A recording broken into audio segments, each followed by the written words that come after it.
安泰病院发生火灾，引起各界关注。虽然目前医疗法有明定讲，病院应该建立紧急灾害应变的措施，逐年嘛拢爱交予主管机关的备查。不过，卫福部表示会过来检讨需要加强的部分，而且嘛要对原地单一病院的应变计划扩大到区域的病院，会当互相来支援。也那学会嘛有表示讲，这病院是真侪行动不便的患者，所以防灾的设备甲演练是更加重要。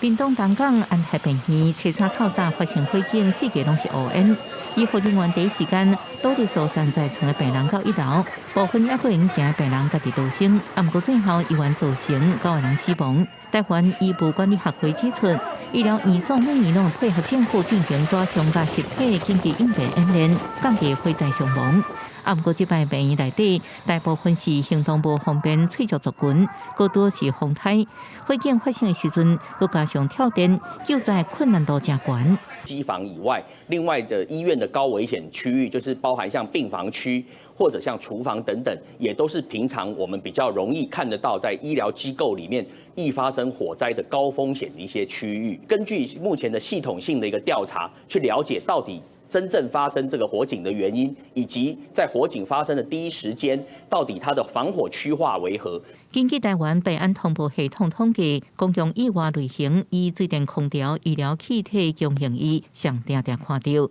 发生率差不多48%，火灾差不多占16%。第3名是公共设施故障，公共意外发生的时间早起10点到12点是上济，常常发生的地点是一般病房。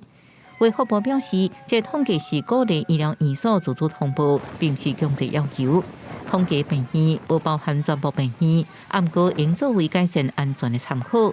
目前医疗法本来就规范各家病院拢需要定出灾害应变计划。原本的制度里面到底哪些要强化，其实要看这次的一些事件的检讨跟整个流程上面看怎么去加强处理。针对医疗场所用电量大、进出境管制、增加管理的复杂，卫福部也表示，为增加防灾应变韧性，未来调向区域联防的概念，除了单一病院应变计划以外，也加入区域应变计划。若发生火灾，需要转移或者是支援，会加紧协同合作。记者综合报道。